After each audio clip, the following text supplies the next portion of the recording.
scariest environment imaginable for any racing driver is the racing start. It's the fucking racing start. You've got your car in gear. You've got the red lights showing. You've got the accelerator booted to the floor, ready to lift the clutch. And it's that 2 to 3 seconds before liftoff. Scariest environment imaginable. Peter.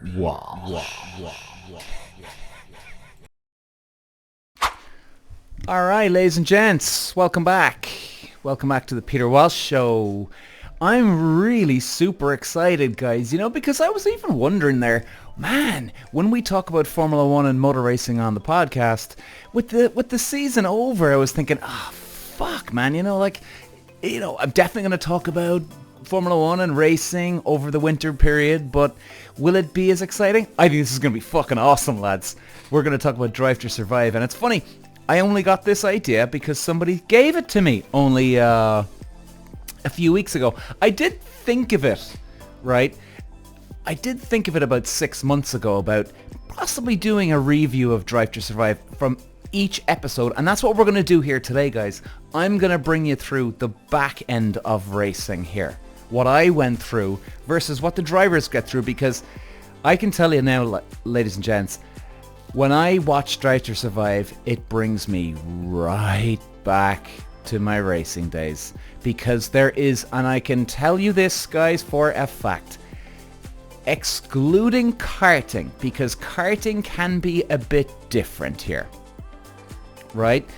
It can be very similar, the back end of motor racing. In other words, the politics, the bitching, the moaning, right? Karting has all of the above. But when you get to the racing cars, it would just lack a bit, right? Because I suppose really the karting, in terms of when I was racing karts, it's a different type of setup.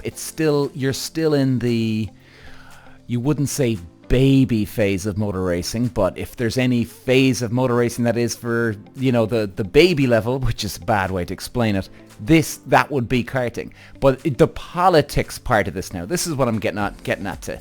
The real politics of racing starts when you get into Formula Ford, you get into the racing cars itself. And karts is a must for drivers. You really do truly need to start in karting, because it's the backbone of your motor racing. It gets you your racecraft. It gets you used to just adrenaline, high speed, pressurized situations. Very, very important. And then that's your backbone for going into the motor racing of Formula Ford, Formula 3, Formula 2, Formula 1, whatever it is. So we're going to go through it, and I'm going to explain to you.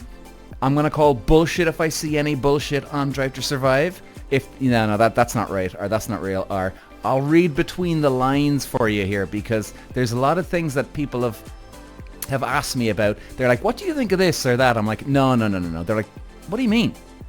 And they're like, well, and then you kind of just realize, well, look, if they were ex-racing drivers, they'd know as well.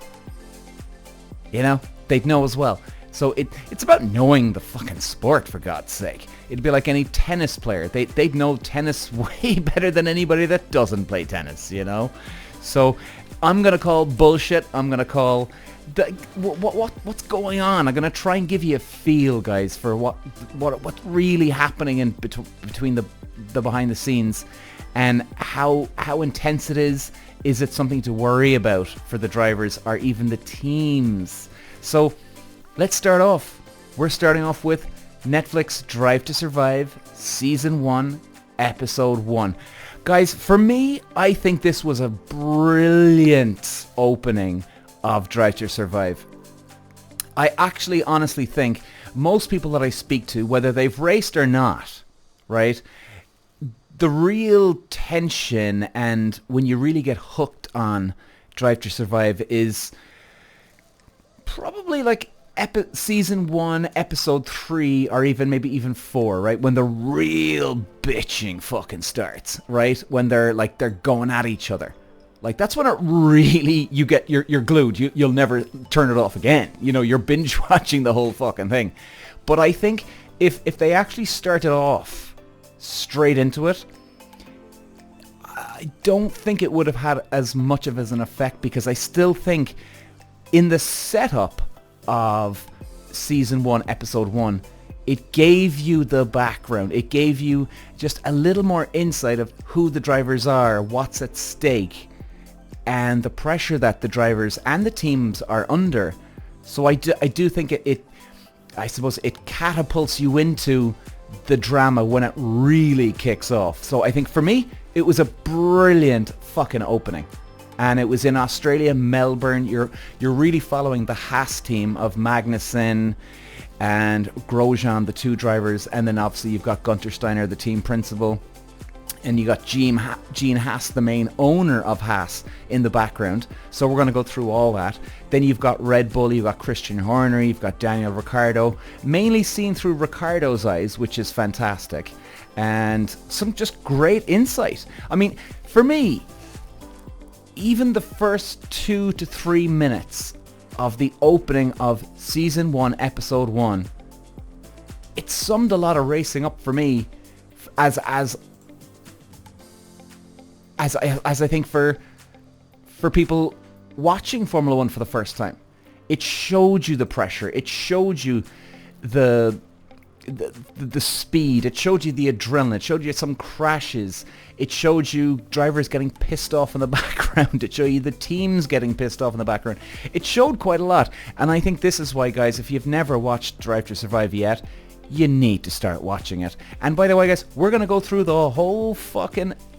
every single season, every single episode. We're going to break every single one of them down as we go out throughout the rest of this 2023 year, 2024, and all the way through.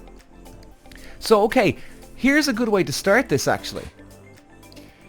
The quotes from the drivers and the teams. Now, guys, I even made a list here, right?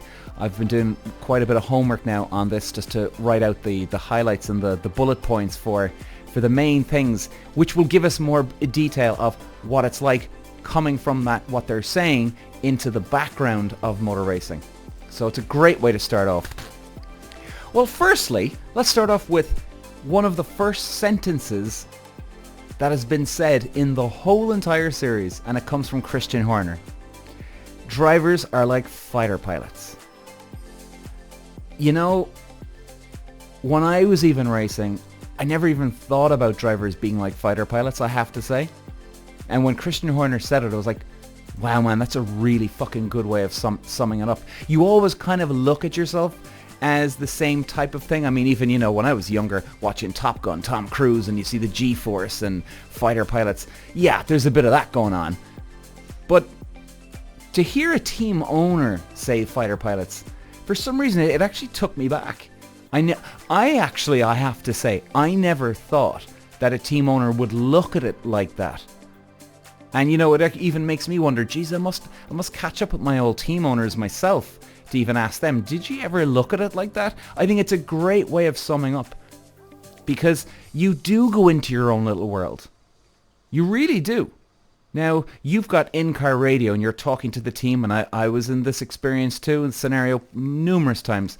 You're talking to the team on the radio, but yet at the same time, it's like they're in the car with you, and they're like that voice on your shoulder, and you're doing such high speeds that your whole focus is on the track, the car, and obviously whoever's on the pit radio to you. And I think that is really such a great way of summing up they're like fighter pilots. It's actually, it's fantastic. It's fantastic.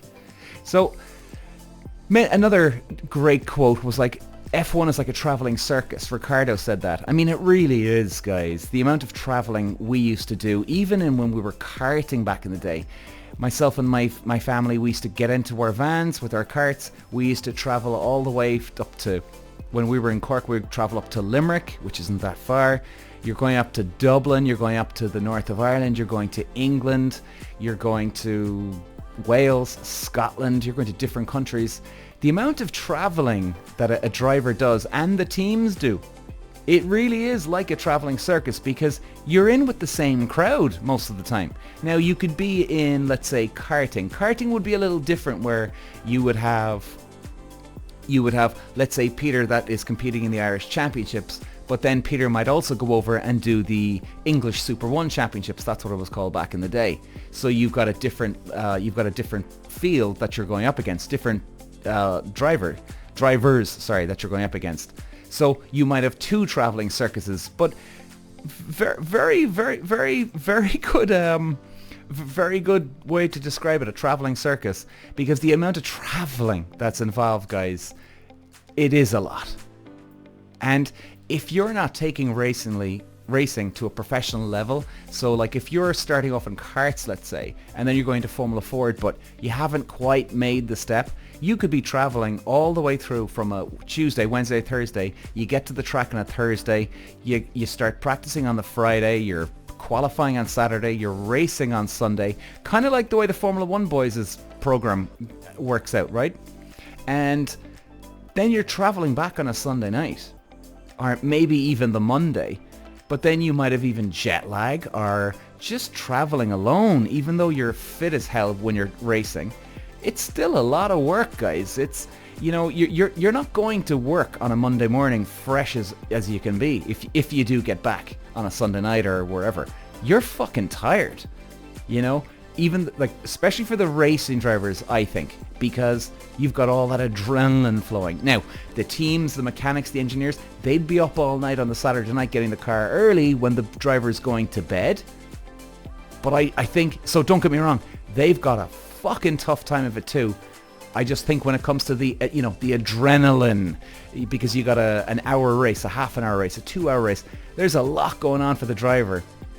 And you're losing weight in the race. Your focus has to be 100%. There's a lot going on. So a traveling circus, but it, trust me, guys, the glamour goes out of it very quickly. Don't get me wrong, all the Formula 1 drivers who were in Formula 1 would love to be there. Any other driver, including me back in the day, would have loved to have been there. But the glamour would certainly disappear when you're doing so much traveling. And it's a huge part of motor racing.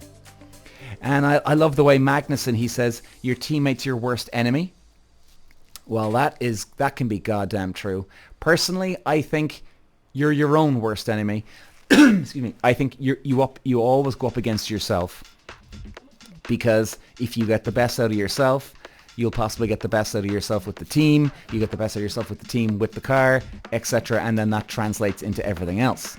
Now, of course, it's not a one-man job. It can be a hard thing to do, but I mean, you've got to...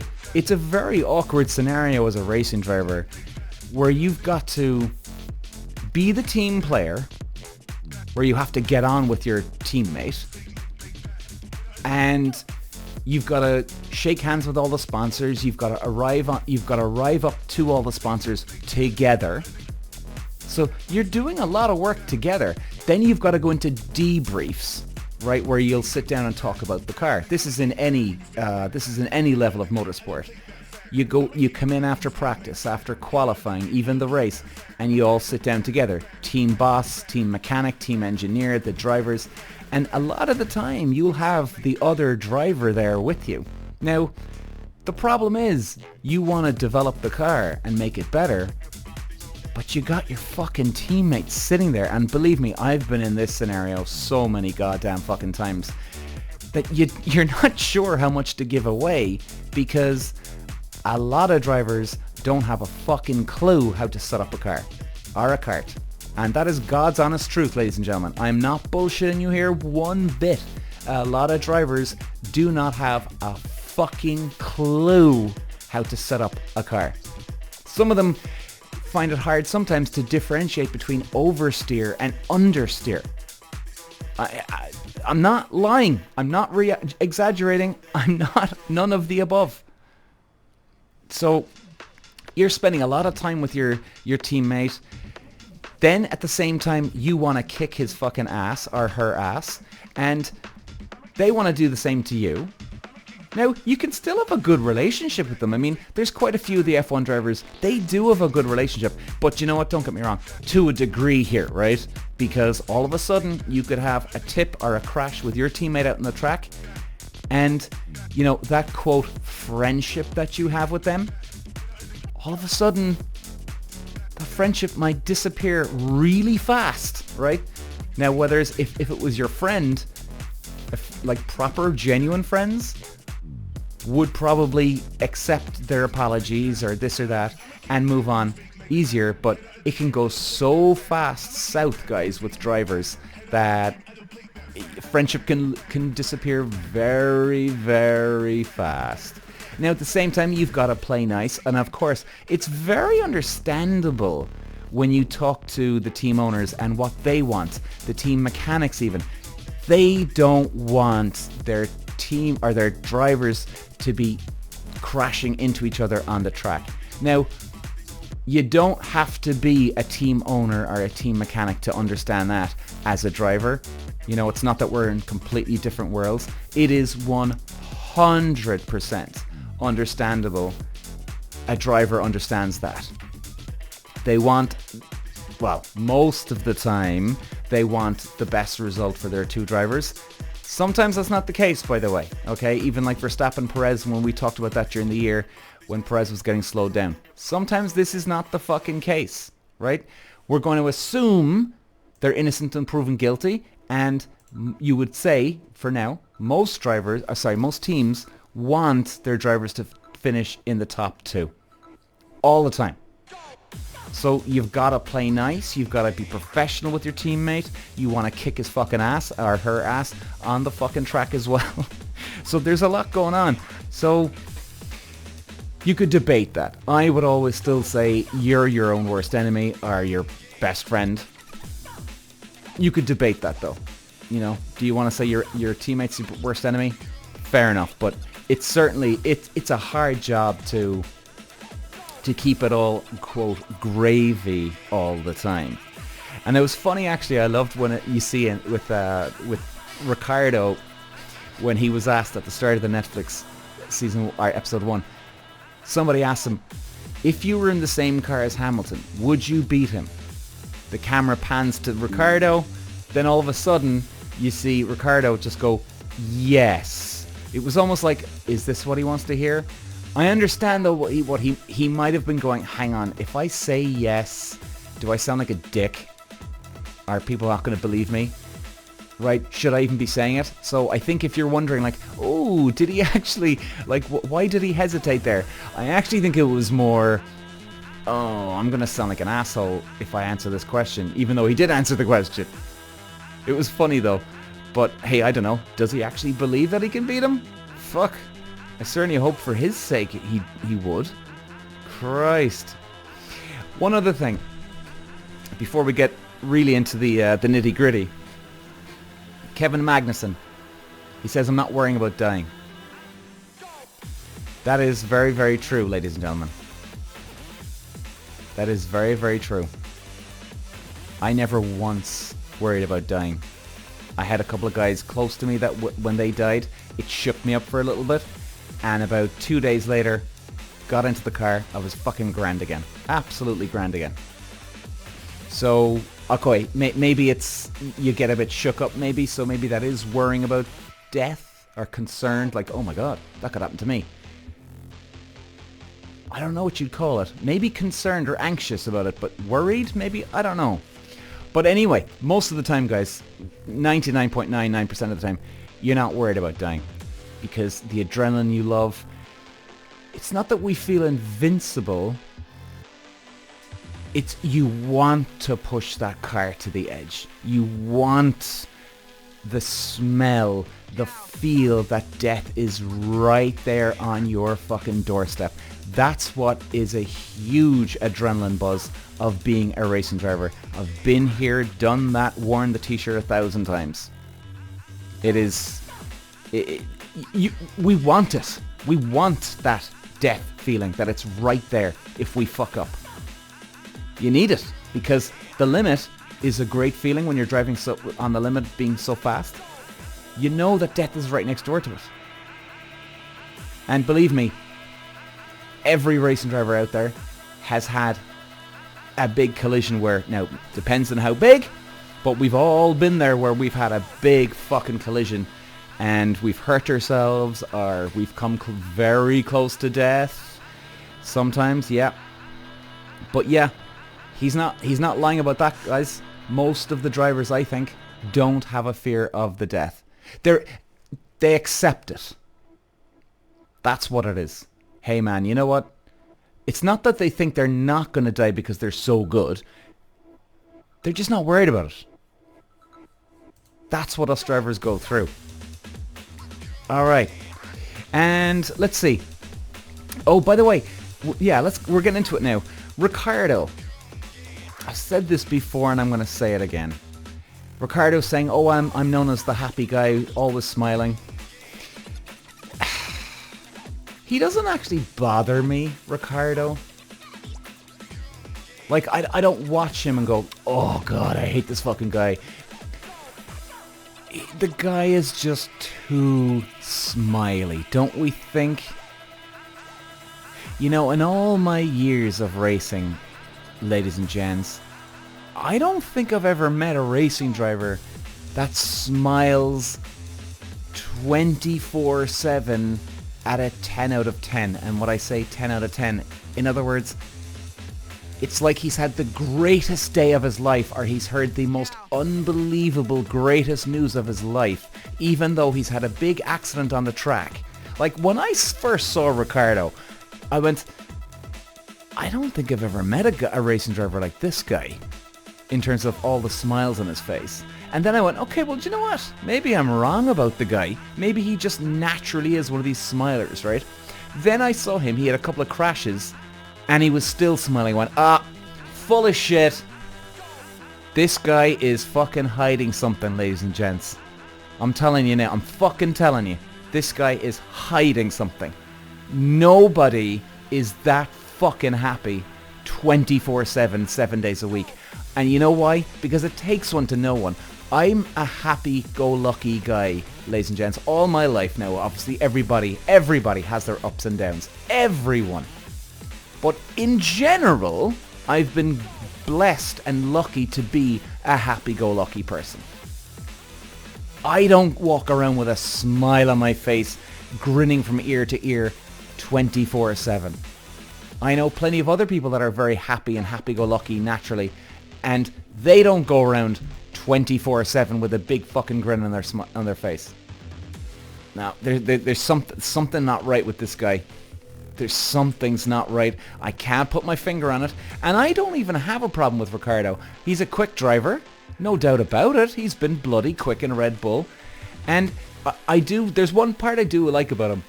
The banter he has with people. Like, I've seen Verstappen and himself behind the scenes. He has good banter with people. Right? But again, so I have no problem with him. It's just this grinning from ear to ear. Are you joking me? Dude, come on. Cut the bullshit. Stop acting. There's something going on here with you. Yeah. It's not right. And before we talk about more stuff of this, Will Buxton, this fucking guy, oh my god.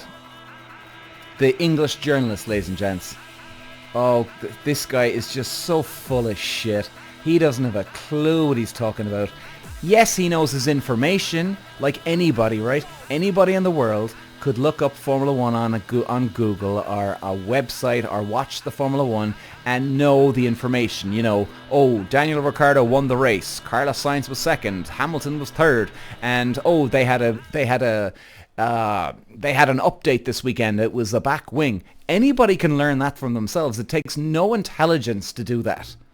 So he's up to speed on his knowledge of Formula 1? Yes, of course he is.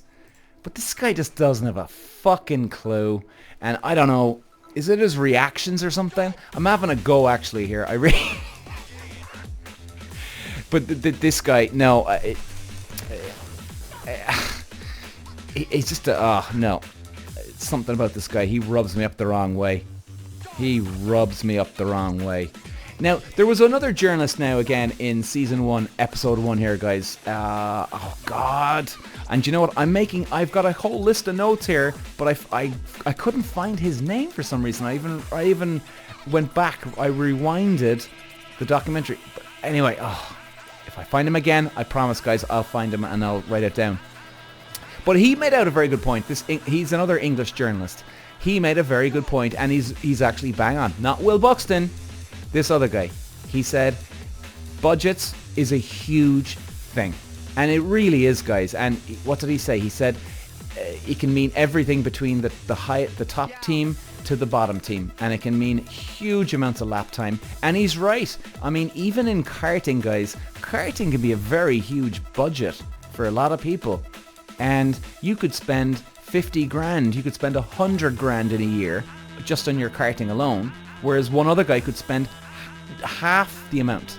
Like, for instance, guys, I remember when I was in Brands Hatch and I was in Formula Ford and we had a test day there. This blew my fucking brain off. Now, this is way back when I was racing, so like the cost didn't even go through the roof then. And Takuma Sato, he was an ex-Formula 1 driver, and he was in Formula 3 at the time, so he was only one level above me at this time, right? And Sato was in F3. He was in the top team. He wasn't the best driver out there, believe you me. He had an unlimited budget. This is like, at the time, this was scary.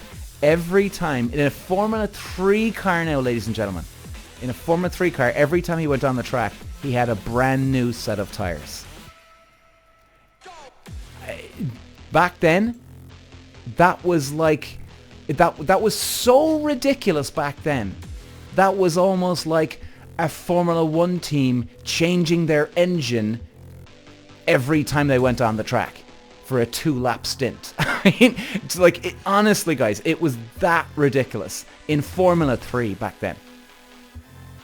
Now, Formula 3, a lot of the drivers would use their tires for, in a practice session, they'd probably use their tires, let's see, first memory, probably about 15 laps, right? 20 laps even, depending on what they're setting up on the car. I mean, they might do a qualifying run and they might put on new tires after every 2 sessions because they're just bedding in the tires, getting them ready for the race weekend, right? But they wouldn't do a lot of laps on the car then, you see, with these tires. They just do their 2 laps, get them scrubbed in, they're ready for the weekend, take them off, put another set of tires on, and boom, out they go again, back in, and then put the older tires on. And then at the end of the day, they might, use the 2 sets of tires at the start. They may use them at different times and try and put it and bank in a lap run, right? Treat it like a qualifying lap.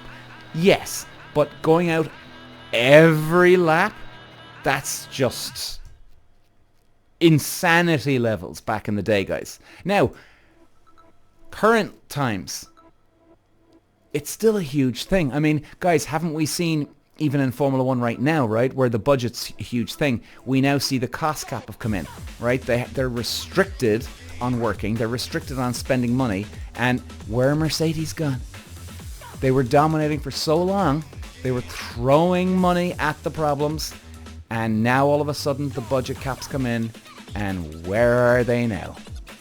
They are up shit creek without a fucking paddle. They are so far off their older pace. It just comes down to budget. So, Formula 1 is a great sport. It's got its flaws like other sports, any other sports out there. And the flaw for motor racing would be the budgets and the cars not being as close as they should be sometimes. But again, guys, we can see Formula 1 Drive to Survive, Netflix. This is just saving the day for Formula 1. It's incredible. And okay, let's keep moving this here. And what I loved about episode 1 as well was you can see Christian Horner, right? Now, fast forward back into 2023, they've won 3 world championships, but rewind and go to season 1, episode 1. You can, I can see the difference. I can tell that Christian Horner, he's at Australia, he's asking the mechanics, well, what do you think? Are you okay? And this, he's nervous. He's really fucking nervous at that round 1. Probably under a lot of pressure from Red Bull, the corporates, because yes, he's the team boss, but he's got shareholders who own the team. So he, yes, the buck stops with him, but he's got people to answer to as well here. He can't just tell everybody, hey, shut up guys, leave me alone, I'm doing my own thing. So, your heart would go out to him too. He like Formula One team bosses, they're under a lot of pressure here, and I'm gonna have goals off them, believe me or not, in these episodes here. I'm going to, but it does. I mean, they are under a lot of pressure. And it was interesting actually when Ricardo said as well in episode 1, he was saying, the car is quick after a few laps. Funnily enough, guys, sometimes you don't. Because sometimes the quick car can feel actually really fucking slow or just horrendously off balance. And you have to drive, and sometimes a car can be like that where you just have to drive it on the limit. And the limit is uncomfortable, it gets sideways, it gets loose, you're like, oh my god, is it going to turn? But it can be the quickest car out on the fucking track. Sometimes it doesn't actually, sometimes you can't tell. Now, if you've got someone who's the front runner in front of you and you're pulling them in, well, obviously you're going to tell, and if it feels quick, you're pulling in Hamilton in front of you, whoever it is, well then you obviously know after a few laps, where it's going to be. And a couple of other things about the Melbourne. It was great. Did you see Bottas's big crash? Jesus fuck. Melbourne is definitely one of those tracks where if you do go off as a driver, normally you're not going to have a life or death collision, except for Martin Brundle years back. You should YouTube that, by the way, guys. That looked horrific. But he got out. He was okay. So, again, it depends on the speed. But in most cases in Melbourne, the collisions and the cars are so strong these days now, it's not going to be a life or death scenario, right? And, I mean, it looked spectacular. It looked, a lot of damage on the car.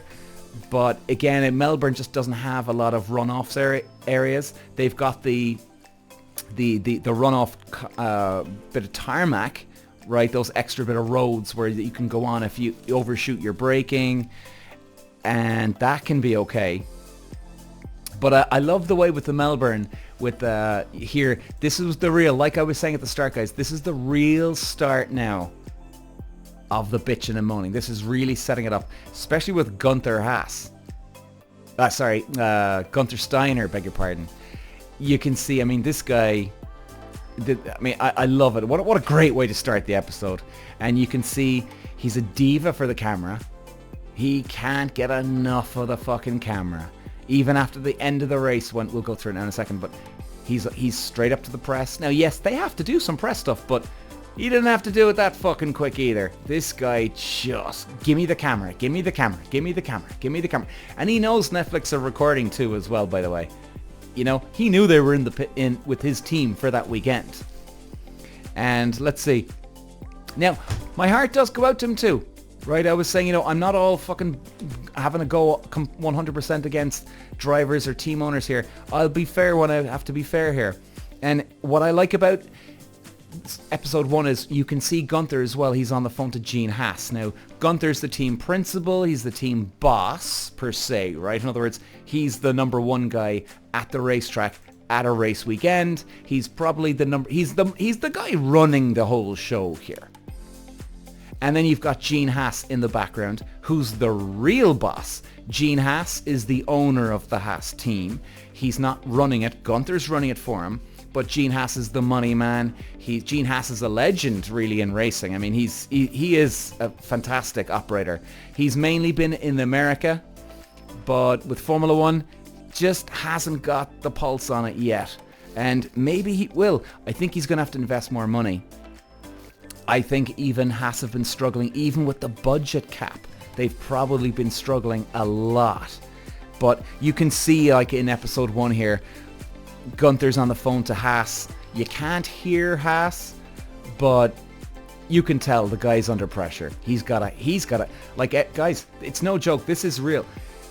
Gunther or any other team owner I've seen in the past, everyone's making a phone call after the race. Now, it mightn't be to a team owner. It could be someone who's part of the team, or your husband or your wife or your sons or someone, but someone always gets a phone call afterwards, and most of the time it is to somebody that you wouldn't say you got to answer to, but you know, you're going to explain what happened. And for Gunther Haas, he's got a lot of pressure on his shoulders with dealing with Gene Haas. Gene Haas doesn't take any fucking shit here. Like, this guy takes no prisoners. Now, he knows himself too. He's not investing an entire fortune into Formula One. So, you know, does he back off Gunther? He should a little bit. But, you know, he's trying to keep the pressure on just to make sure Gunther does the proper job. But it's great, the phone calls between the two boys. And Ricciardo, now, here we are. I love what Daniel Ricciardo said about... one second there, guys. Where are we? And, okay. Ricciardo said, if someone's not nervous, they're lying. Now, he's on about the race drivers here. Believe me, he's telling 100% of the truth. If you have a racing driver who says, I never get nervous, he is so full of shit. It's unreal. And if that was the case, you're booting that guy out of the fucking team because he's not rising to the occasion. You need the adrenaline. You need this whole thing. And I love when Ricciardo, he was explaining that the race, right, when before the race you've got all the teams, all the celebrities on the pit walk, and he says, everybody leaves, the grid empties, and you and the other drivers are there. Now, that's all he said, but I will say this, ladies and gentlemen, the scariest environment imaginable for any racing driver is the racing start. It's the fucking racing start. You've got your car in gear. You've got the red lights showing. You've got the accelerator booted to the floor, ready to lift the clutch. And it's that 2 to 3 seconds before liftoff. Scariest environment imaginable. There's no question that is the scariest. Because once you're going, it's like a lot of other things. Once you're, you know, it's that last little wait. What's going to happen? Am I going to get a good start?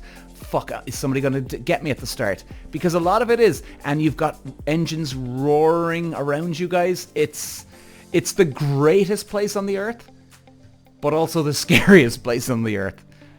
And in the race, you know, it was good to see it. The drama was unfolding in the episode 1. Haas, they qualify 5th and 6th. I mean, for a team that's just, well, nowhere. They're not a big team. To qualify 5th and 6th was an excellent result. And you're thinking, oh my God, here we go. Haas are going to be in this for the season. But look, again, sometimes it depends where you go. Their car suited Melbourne, that street track. And whereas it might completely fumble somewhere else. But then you see Haas looked so good in the race, didn't they? Jesus, man. They were up to 3rd and 4th. Verstappen had a spin, so it allowed them to get up to 3rd or 4th. They were looking bloody good, and believe me, guys, for Haas, that would have been a very, very good starting result for the start of the year, and they would have been over the moon if they finished in those positions. And what the hell? It just goes to show you guys the pressure that some of these teams are under, and it ain't all fucking gravy, and it's... You know, mechanics can make a mistake. I mean, who comes in? Magnussen comes in first. He comes to change tires. He comes out of the pit lane, and the guy says, as he's gone out the pit lane, he goes, oh fuck, man, you know, not in these exact words, but he's, oh fuck, the nut's loose. So they didn't get the bolt on the wheel tightly enough.